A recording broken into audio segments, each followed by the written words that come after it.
सबके बीच में अभी हम सब लोग जिनका उद्बोधन सुनेंगे, इस देवभूमि में जिन्होंने जन्म लिया और आज पूरे भारत को एक नई दिशा देने का काम जिनके माध्यम से हो रहा है, माँ भारती के सच्चे सपूत, सनातन संस्कृति के संरक्षक, ओजस्वी वक्ता, धर्म व देश के लिए लगातार उसकी उन्नति के लिए काम करने वाले, जिनके नेतृत्व में आज कुछ उत्तर प्रदेश के अंदर माफियाओं का, गुंडों का, बदमाशों का राज हुआ करता था, आज वह उत्तर प्रदेश उत्तम प्रदेश बन गया है। ऐसे उत्तर प्रदेश के यशस्वी मुख्यमंत्री आदरणीय योगी आदित्यनाथ जी का मैं आप सबकी तरफ से, उत्तराखंड वासियों की तरफ से, मां पूर्णागिरी के धाम उनके श्री चरणों में पहुंचने पर मैं आप सबकी तरफ से हार्दिक स्वागत एवं अभिनंदन करता हूं। मंच पर विराजमान अभी जिनको आप सुन रहे थे, भारतीय जनता पार्टी की राष्ट्रीय उपाध्यक्ष, हमारे बगल से ही यहाँ से लोकसभा की सांसद और हमारे प्रदेश की सह प्रभारी के नाते और इस पूरे चुनाव में और पिछले आम चुनाव में लगातार जिन्होंने पिछले 1.5-2 वर्षों से यहाँ काम किया है, ऐसी आदरणीय रेखा वर्मा जी, भारतीय जनता पार्टी के जिलाध्यक्ष भाई दीपचंद पाठक जी, और जिनको आपने इस विधानसभा में 2017 में भी जिताया था और 2022 में भी आपने अपना आशीर्वाद, अपना मत और अपना समर्थन देकर विधानसभा का सदस्य बनाया, और उन्हीं के कारण से आज मैं आप सबके बीच में एक प्रत्याशी के रूप में आप सबकी सेवा के लिए यहाँ पहुँचा हूँ। आदरणीय कैलाश चंद्र घटोड़ी जी, हमारे इस लोकसभा क्षेत्र के बहुत ही लोकप्रिय सांसद, भारत सरकार के पूर्व मंत्री आदरणीय अजय टम्टा जी, उत्तराखंड सरकार के कैबिनेट मंत्री आदरणीय गणेश जोशी जी, आदरणीय चंदन रामदास जी, आदरणीय रेखा आर्य जी, और हमारी पार्टी के प्रदेश के अध्यक्ष, जिनके नेतृत्व में लगातार भारतीय जनता पार्टी पूरे प्रदेश के अंदर संगठन और सरकार बनाने में महत्वपूर्ण भूमिका निभाती रही है, ऐसे आदरणीय मदन कौशिक जी, हमारे कैबिनेट मंत्री आदरणीय प्रेमचंद अग्रवाल जी, भारतीय जनता पार्टी की राष्ट्रीय महामंत्री दीप्ति रावत जी, भारतीय जनता पार्टी की प्रदेश मंत्री श्रीमती किरण देवी जी, मंच का संचालन करने वाले भाई दीपक रविवार जी, आदरणीय रामदत्त जोशी जी, आदरणीय हेमा जोशी जी, सुभाष बगोली जी, शंकर दत्त पांडे जी, ज्योति राय जी, श्री शिवराज सिंह कठायत जी, हरीश चंद्र हैसियत जी, और यहाँ के नगर पालिका के चेयरमैन श्री विपिन वर्मा जी, मुकेश कलपुरिया जी समेत हमारे प्रदीप भट्ट जी और तमाम आए हुए हमारे सभी नेतागण, सामने बैठे हुए हमारे सभी पदाधिकारीगण, हमारे आदरणीय विधायकगण, पूर्व विधायकगण, सभी जनप्रतिनिधिगण और दूर दूर से आज आदरणीय योगी जी को सुनने के लिए और उनसे मिलने के लिए आए हुए मेरे सभी बड़े बुजुर्ग, सभी उपस्थित माताएं, बहनें, मेरे नौजवान साथियों, उपस्थित पत्रकार मित्रों, छायाकार बंधुओं, मैं आप सबका इस सभा में आने पर आप सबका अपनी तरफ से स्वागत करता हूं, आप सबका अभिनंदन करता हूं, और एक बार मैं चाहूंगा कि जोरदार तालियां बजा के सारे लोग आदरणीय योगी जी का दोनों हाथों से करतल ध्वनि से ताली बजाकर उनका स्वागत करेंगे। 10 में जाएगी सर।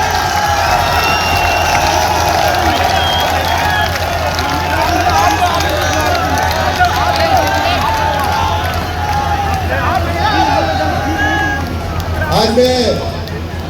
यहाँ क्योंकि इस विधानसभा क्षेत्र में जहाँ माँ पूर्णागिरी का धाम है, माँ शारदा का तट है, और बगल में ही आदरणीय महायोगी गुरु गोरखनाथ जी का स्थान भी है, और उनका चंपावत क्षेत्र का संबंध सतयुग से है। उनकी जगाई भूमि आज भी हम सभी लोगों को सत्य और धर्म के मार्ग पर चलने को प्रेरित कर रही है। भाइयों बहनों, मैं अभिभूत हूँ आज महाराज जी के यहाँ आगमन पर।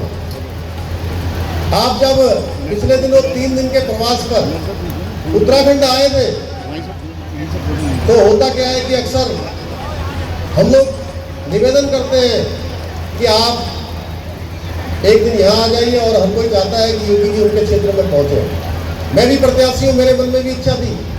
लेकिन मैं चूंकि वो अंतर्यामी भी है, उन्होंने स्वयं ही मुझसे कहा कि मैं एक दिन गोरखनाथ जी के वहाँ आना चाहता हूँ, एक दिन मैं चंपावत आना चाहता हूँ। और मैं बताऊँ, आप आज तो चुनाव के लिए आए हैं, अगली बार वो बनबसा और महायोगी गोरखनाथ जी की भूमि पर भी उन्होंने आने का वायदा किया है।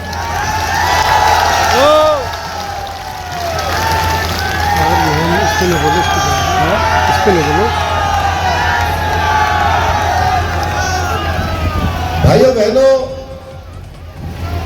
आप आज चूंकि आपने जन्म यहाँ लिया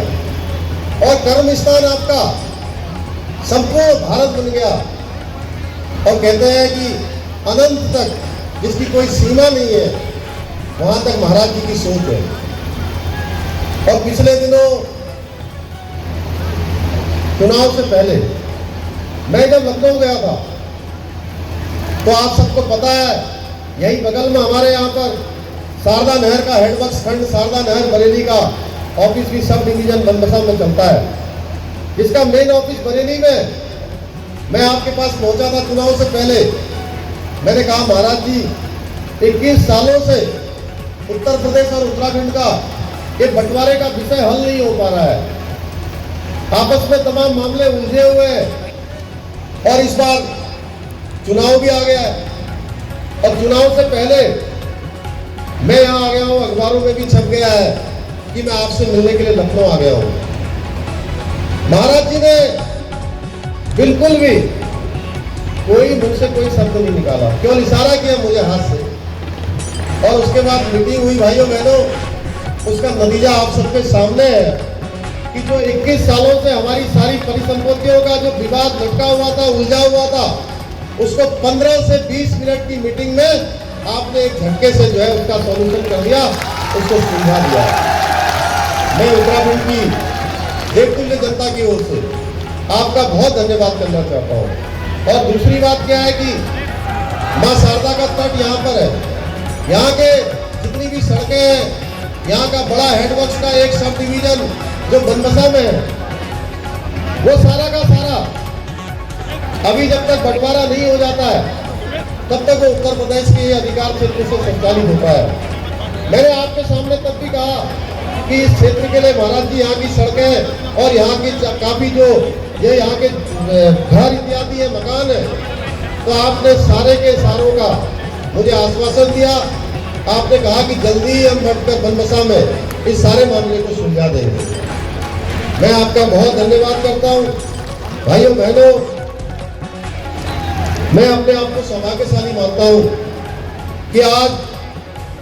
हमारे देश के राष्ट्रीय नेतृत्व और हमारे देश के यशस्वी प्रधानमंत्री मोदी जी की प्रेरणा से आशीर्वाद पाकर और आप सबकी शुभकामनाओं से मुझे फिर से देवभूमि की सेवा करने का अवसर प्राप्त हुआ है। देवभूमि उत्तराखंड का सांस्कृतिक और सर्वांगीण विकास हमारी पहली प्राथमिकता है। हम अपनी संस्कृति और सांस्कृतिक मूल्यों का संरक्षण करते हुए उत्तराखंड को आधुनिकता के साथ आगे बढ़ाने के लिए दृढ़ संकल्पित है। आप देखिए, देश के अंदर आज मोदी जी के नेतृत्व में जैसे धारा 370 देश के अंदर समाप्त हुई, क्योंकि हम उत्तराखंड के लोग हैं और उत्तराखंड के प्रत्येक परिवार से कोई न कोई सेना के अंदर काम करता है। भाइयों बहनों, अगर हम कश्मीर की बात करें, जिस कश्मीर के अंदर 2 विधान, 2 संविधान और 2 निशान चलते थे, उसको एक झटके में समाप्त करने का काम पूरे देश के अंदर कश्मीर को एक समान बनाने का काम किसी ने किया तो भारत मां के लाल नरेंद्र भाई मोदी ने किया।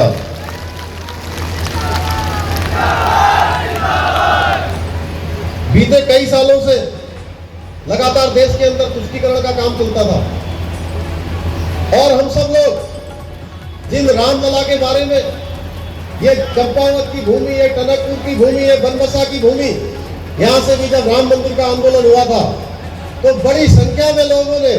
कार सेवा की थी और राम मंदिर के आंदोलन में भाग लिया था। उस समय आदरणीय महाराज जी के गुरु जी महंत अमरनाथ जी के नेतृत्व में भी बड़ा आंदोलन वहां पर अयोध्या के अंदर चला था और हम सब लोग ये कहते थे कि रामलला हम आएंगे, मंदिर वही बनाएंगे। और मैं बताऊं आपको, पिछले साल जब मैं अयोध्या गया था और उससे पहले मैं 1999 में अयोध्या गया था, जब मैं लखनऊ विश्वविद्यालय में पढ़ता था, उस समय मैंने देखा था कि भगवान रामलला टेंट के अंदर विराजमान है, टेंट लगा हुआ है और उसके नीचे रामलला है। और लंबा कालखंड बीत गया ये देखते देखते कि कब रामलला की उस जन्मभूमि पर भव्य मंदिर बनेगा, भव्य निर्माण का काम पूरा होगा। भाइयों बहनों, मुझे बताते हुए खुशी हो रही है कि मोदी जी और योगी जी के नेतृत्व में आज वहां पर भव्य रामलला का मंदिर बनने जा रहा है। और वो भव्य रामलला का मंदिर केवल एक हिंदुस्तान का ही नहीं बल्कि दुनिया का सबसे बड़ा अध्यात्म और धर्म का केंद्र बनने जा रहा है। इसी के साथ साथ मैं बनारस गया था, मैंने बनारस में भी देखा कि मोदी जी और योगी जी के नेतृत्व में इस भगवान काशी विश्वनाथ के मंदिर में जाने के लिए तंग गली हुआ करती थी। इतनी तंग गली होती थी कि वहां पर कुछ लोगों का निकलना भी मुश्किल होता था। और कोई अगर शिव भक्त, कोई बाबा विश्वनाथ को अगर गंगा जी का जल लाकर अर्पित करना चाहता था तो उसको रास्ता नहीं मिलता था। लेकिन इस बार मैं 14 दिसंबर को जब मैं बनारस गया था तो मुझे भी ये सौभाग्य कि मैं गंगा जी से जल लाकर भगवान विश्वनाथ जी को अर्पित कर पाया, महादेव जी को अर्पित कर पाया। तो उसके पीछे हमारे मोदी जी और योगी जी का वहां पर जो भव्य निर्माण हुआ है। भाइयों बहनों, ऐसे अनेकों कार्य माननीय योगी जी के नेतृत्व में उत्तर प्रदेश के अंदर हो रहे हैं। क्योंकि मैं उत्तर प्रदेश के अंदर पढ़ा हूँ, इसलिए भली भांति मैं जानता था वहां पर किस प्रकार का शासन होता था, किस प्रकार कानून व्यवस्था की स्थिति होती थी। आज सारी की सारी वहां पर एक तरीके से सीधे सीधे, जैसे आप लोग कह रहे थे अभी, बुलडोजर बाबा के नाम से पूरे हिंदुस्तान के अंदर कि जहां पर भी कोई गड़बड़ी होती है वहां बुलडोजर चलेगा। और हमने कहा है महाराज जी आप वहां बुलडोजर चलाएंगे, उसका असर उत्तराखंड में भी होगा। और इसकी हमने एक शुरुआत कर दी है। भाइयों बहनों, चुनाव से पहले मैं आप सबका धन्यवाद करना चाहता हूं कि आप सब लोगों ने हमारे देश के यशस्वी प्रधानमंत्री मोदी जी के नेतृत्व और निर्देशन में चलने वाले पूरे चुनाव अभियान में अपना प्रचंड मत और समर्थन और आशीर्वाद देकर यहाँ पर 2/3 बहुमत की सरकार आपने बना दी। एक मिथक उत्तराखंड के अंदर तोड़ने का काम आप लोगों ने किया है। यहाँ पर पहले एक पार्टी की सरकार एक चुनाव में होती थी, दूसरे चुनाव में दूसरी पार्टी की सरकार होती थी। इस बार पहली बार हुआ कि लगातार 2/3 बहुमत की सरकार उत्तराखंड के अंदर बनी। भाइयों बहनों, उत्तराखंड के आम चुनाव से पहले हमने उत्तराखंड की देवतुल्य जनता के सामने एक बात रखी थी कि हमारी नई सरकार बनेगी। नई सरकार के गठन होते ही हम उत्तराखंड, क्योंकि देवभूमि है, ये हमारा 2 अंतर्राष्ट्रीय सीमाओं से लगा हुआ प्रदेश है, गंगा का प्रदेश है, यमुना का प्रदेश है, सारे धाम यहाँ हैं, सारे देवी देवताओं का स्थान यहाँ पर है, प्रत्येक घर से कोई न कोई सेना के अंदर है। 2 अंतर्राष्ट्रीय सीमाएं उत्तराखंड से लगी हुई है। उत्तराखंड के अंदर रहने वाले चाहे किसी जाति के हो, किसी धर्म के हो, किसी संप्रदाय के हो, सबके लिए एक समान कानून होना चाहिए। समान नागरिक संहिता की बात हमने की थी और मुझे खुशी है कि आप सब लोगों ने प्रचंड बहुमत और समर्थन दिया। हमारी सरकार ने मंत्रिमंडल की पहली बैठक में इस बात का निर्णय किया कि हम उत्तराखंड के अंदर समान नागरिक संहिता का कानून लाएंगे और उसके लिए कमेटी बनाएंगे। भाइयों बहनों, कल ही हमने 5 लोगों की 5 सदस्यीय जो है रंजना देसाई सेवानिवृत्त न्यायाधीश, उनकी अध्यक्षता में कमेटी बना दी है। वो कमेटी सभी हितधारकों से बात करेगी और सभी हितधारकों से बात करने के बाद वो एक ड्राफ्ट बनाएगी। उस ड्राफ्ट को उत्तराखंड की सरकार उत्तराखंड के अंदर लागू करेगी। भाइयों बहनों, समान नागरिक संहिता, जिस कानून की बात पूरे देश के अंदर लंबे समय से उठती रही है, उसकी शुरुआत हमने यहाँ से कर दी है। भाइयों बहनों, मेरे पास बोलने के लिए बहुत है, लेकिन आज हम सब लोग आदरणीय योगी जी को सुनना चाहते हैं और मैं बहुत ज्यादा देर तक अब योगी जी और आपके बीच में ज्यादा देर तक नहीं रहूंगा। मैं आपसे केवल इतना निवेदन करने आया हूं, ये माँ पूर्णागिरी की भूमि है, ये माँ शारदा की भूमि है, ये बाबा गोरखनाथ का स्थान है, ये माँ हिंगला देवी का स्थान है, ये गोलजू बाबा का स्थान है, ये हमारा गणपति मैया का स्थान है, ये हमारा माँ बहराई का स्थान है, ये हमारा बाबा बयानपुरा का स्थान है, ये घटोत्कच की भूमि है। इस पूरे चंपावत विधानसभा में कितने सारे देवी देवताओं के स्थान है और मैं समझता हूँ कि जो भी घटनाक्रम हुआ उसके बाद आदरणीय कैलाश जी ने जिस प्रकार से मुझे यहाँ से चुनाव में आने के लिए जिस प्रकार की एक हट पकड़ ली थी, और मेरा भी मन था, चूंकि मैं बचपन से माँ पूर्णागिरी आता रहा हूँ, इसी शारदा मैया के किनारे, महाराज जी की शारदा मैया के बारे में मैं गंगा जी के कार्यक्रम में उल्लेख कर रहा था, ये वही शारदा मैया है जिसके बारे में एक और कार्यक्रम में मैंने महाराज जी को बताया था वहाँ हरिद्वार में, कि दिन में 12 बजे जब स्कूल से आने के बाद, जब प्राइमरी पाठशाला में हम पढ़ते थे, पूरे दिन भर माँ शारदा में गोता लगाते थे, आधा घंटे पानी के अंदर रहते थे, उसके बाद फिर बाहर आते थे, बाहर आने के बाद रेत पोत में उलट पुलट होने के बाद आधा घंटा जब गर्म हो जाता था, फिर से शारदा मैया में गोता लगाते थे। ऐसा एक बार नहीं, निरंतरता से कम 5 घंटे प्रत्येक दिन करता था मैं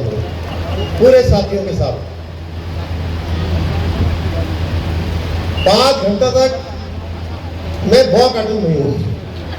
बहुत जानसा न जानना, बहुत काटन जानसा न जानना, तो को जानना, थोड़ा हाथ उठा दिए एक बार, सब जानना।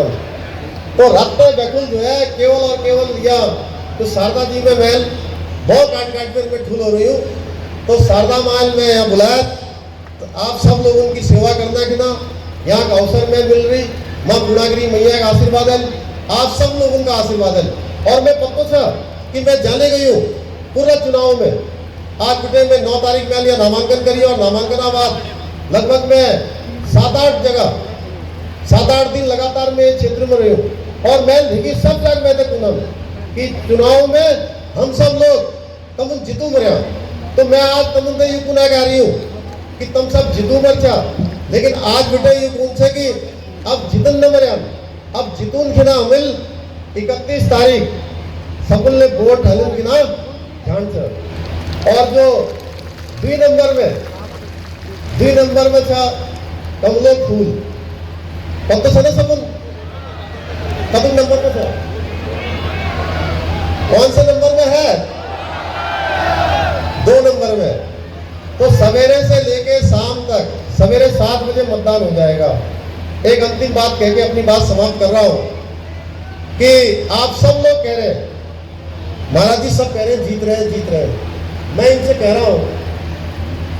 कि अभी जीतेंगे तब जब आप सब लोग जाएंगे, नहीं तो एक बाबा जी ने एक बार एक भंडारा किया